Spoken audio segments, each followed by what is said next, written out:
É com muito prazer que a Secretaria de Cultura, Esporte e Lazer do município de Rio Grande traz até todos vocês essa websérie que faz uma visita ao patrimônio histórico da cidade.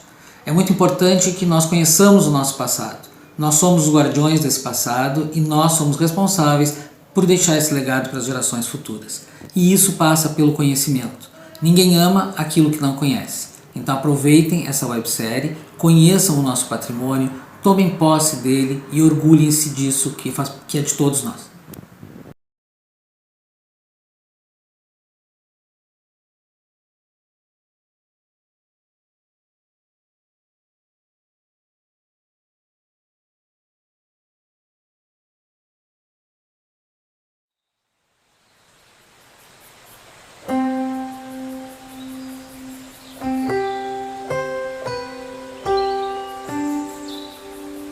Juntamente com a Catedral de São Pedro, a Capela de São Francisco representa um profundo marco na religiosidade portuguesa e católica da cidade do Rio Grande. Nasceu de um desejo do brigadeiro Rafael Pinto Bandeira em construí-la em 1792. Mas sem condições de finalizar este projeto, doou seu terreno e as benfeitorias realizadas para a Ordem Terceira de São Francisco em 1794. Finalmente, foi fundada em 1814.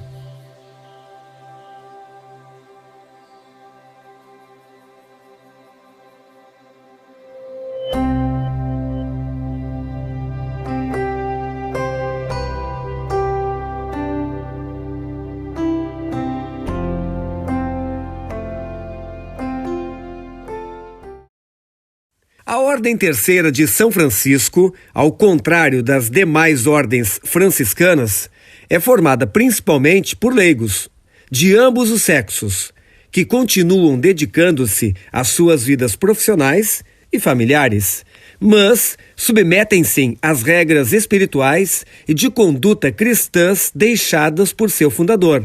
Dela fizeram parte personalidades conhecidas de todo o mundo ocidental, como, por exemplo, Santa Isabel, Rainha de Portugal, e Dom Pedro II, Imperador do Brasil. Também pertenceu à ordem Dom Frederico de Doné, primeiro bispo da Diocese do Rio Grande. Em 1781, seus representantes adquiriram autonomia para consolidarem suas atividades religiosas e sociais em Rio Grande, ao obterem autorização para desligarem-se administrativamente da ordem sediada em Viamão.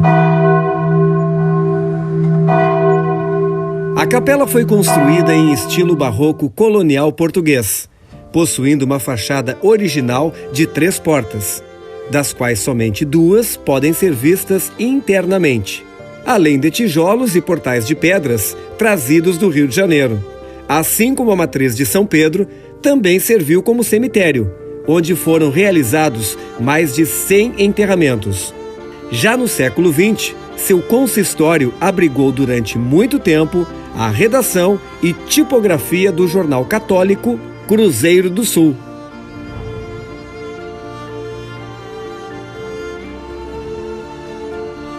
A Capela de São Francisco, além de sua beleza barroca, guarda uma simplicidade e singeleza que representam a própria precariedade social que o Brasil vivia naquela época, pois o seu santuário era frequentado pelos mais pobres e humildes da comunidade rio-grandina e da província em geral, e suas portas estavam abertas para os negros que desejassem a conversão católica.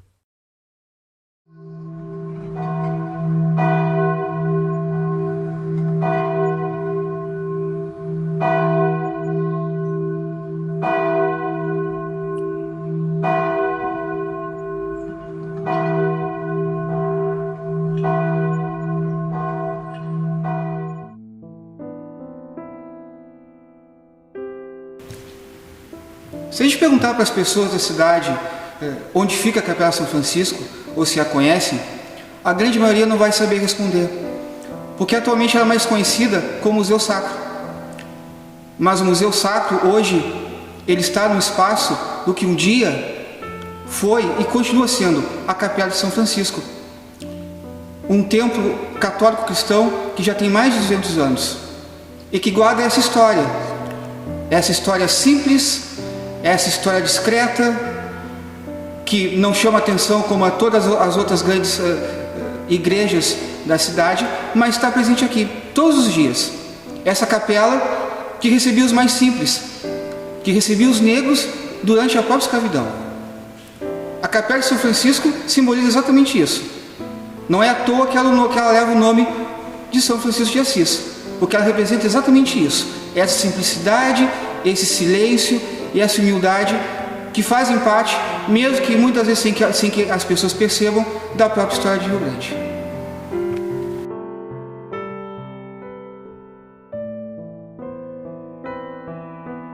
Patrimônio Nacional tombado pelo IPHAN em 1938, a partir de 29 de junho de 1986, a capela passou a guardar um enorme acervo de coleção sacra em seu consistório, transformando-se no Museu Sacro de Rio Grande, nome pelo qual é mais conhecida atualmente. Nesta coleção encontram-se em torno de 2.000 relíquias, como uma imagem de São Francisco do século XVIII, ostensórios, resplendores e cálices de ouro, crucifixos de jacarandá, móveis de séculos anteriores, bíblias, livros de oração e missais.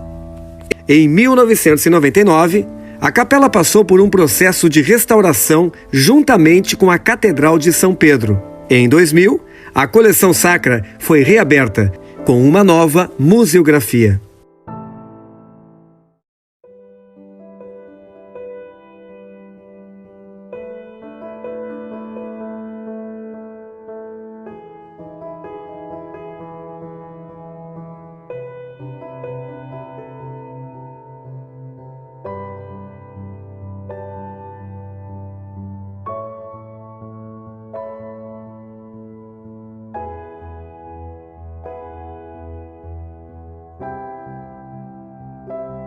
Meu nome é Alexandre, eu sou guia de visitação do Museu da Cidade do Rio Grande e nós estamos na coleção de arte sacra. Ela foi inaugurada em 29 de junho de 1986 e conta com aproximadamente 2.000 peças em seu acervo, que estão expostas em 3 diferentes setores. No salão principal, onde se encontra o altar, estão expostas as peças de adoração e devoção, que seriam os oratórios, as imagens sacras e uma vitrine dedicada ao bispo Dom Frederico de Doné. Há um outro ambiente dedicado à Ordem Terceira de São Francisco de Assis, onde se encontra exposta a peça mais antiga do acervo, um livro de entrada de irmãos datado de 1779. E no pavimento superior estão expostas as peças de procissão e liturgia. Um dos destaques da exposição é a imagem de São Miguel Arcanjo. Ela foi produzida no início do século XIX, a sua estrutura é feita em papel machê e a peça foi restaurada no ano de 1999. Embora as peças percam a sua função original a partir do momento em que são musealizadas, a imagem de São Miguel Arcanjo ainda atrai muitos devotos que se prostram diante do altar e realizam pequenas oferendas. E convidamos a todos a conhecerem a coleção de arte sacra do Museu da Cidade do Rio Grande.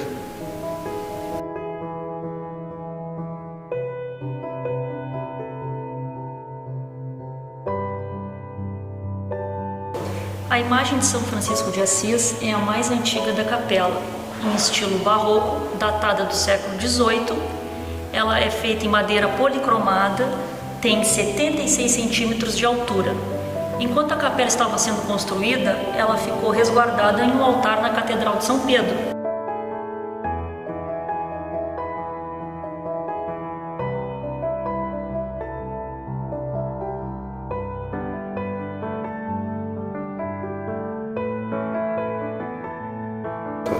A imagem deu entrada na capela no ano de 1984 e foi restaurada no ano de 1999.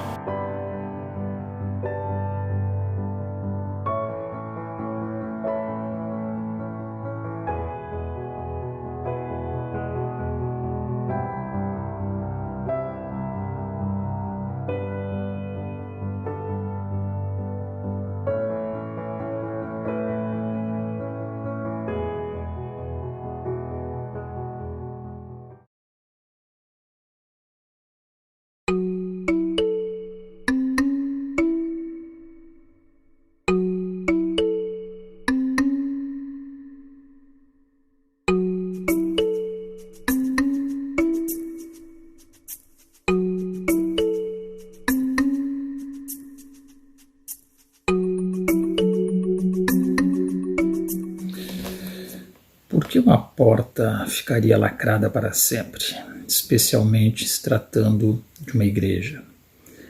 No caso, a Capela de São Francisco, que desde o ano de 1833 foi a porta central dela lacrada. O que está por trás disso? E nós vamos recuar, buscando a ciência histórica, até a data de 3 de outubro de 1833, quando aconteceu um homicídio nessa igreja, situada na então vila do Rio Grande de São Pedro, que se tornaria cidade em 1835. Na porta da igreja, que havia sido inaugurada em 1814, aconteceu um assassinato, exatamente do padre que era responsável pela Capela de São Francisco. E o fundamento desse assassinato tem uma dimensão política, extremamente política, diga-se de passagem. É um momento da história do Brasil muito tenso, de perda de referenciais, inclusive de civilidade, em que grupos opositores partem para confronto, inclusive buscando a eliminação dos seus adversários. Infelizmente, esse homicídio nunca foi descoberto quem foi o autor dele, mas indícios mostram que grupos que poderiam estar envolvidos, apesar do personagem principal que acabou sendo assassinado nessa noite, ele tinha um envolvimento com vários segmentos que poderiam contestar as suas atuações, na medida que, além de padre, ele atuava como advogado, atuava como deputado provincial, tinha sido eleito recentemente, e tinha uma atuação como jornalista, e ele era muito incisivo em suas análises. Ele era bastante duro ao escrever, atacando adversários da soberania brasileira. Ele participava de grupo maçom e ajuda a criar um grupo que era a defesa da liberdade nacional contra uma tentativa de recolonização portuguesa.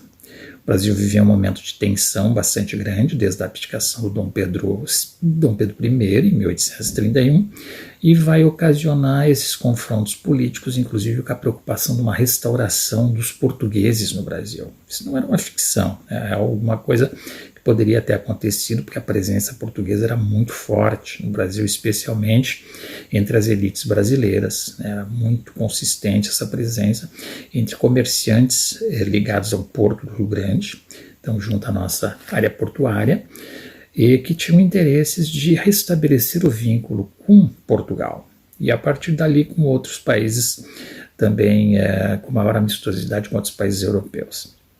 Então ele se envolve, junto com outros personagens de grande destaque, como Francisco Xavier Ferreira, nesse momento bem complexo, de afirmação da independência do Brasil, de luta contra o absolutismo do Dom Pedro I, e também especialmente de defesa dos valores de um Brasil independente, de um Brasil soberano e de um Brasil na perspectiva liberal.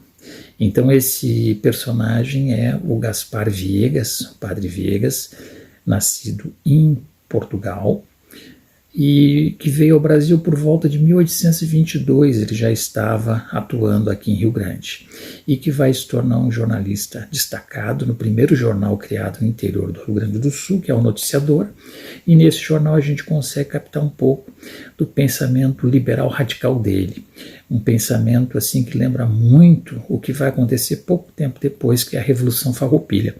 Ele tem um discurso farroupilha, um liberal radical bastante incisivo, e com referências a situações que vão ser repetidas pelo próprio Bento Gonçalves da Silva, de defesa da soberania, dos interesses também da província, contra o centralismo do governo situado no Rio de Janeiro, a administração era no Rio de Janeiro.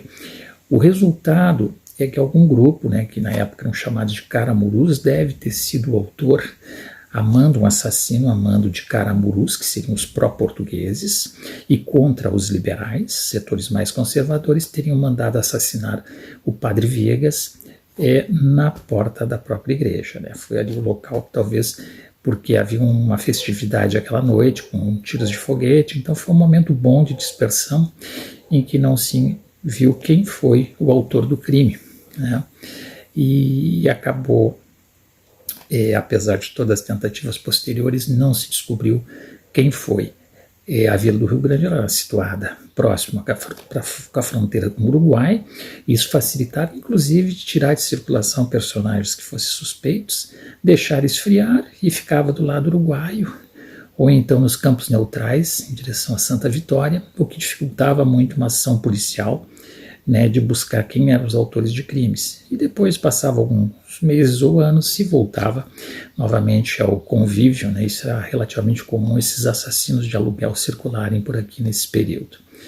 Então, o resultado foi a porta lacrada para sempre, quando o bispo do Rio de Janeiro, o Dom Coutinho, diz que essa porta, em revolta, em indignação, em marco contra a violência, contra um membro da Igreja Católica, ela deveria ficar lacrada e jamais voltar a ser aberta.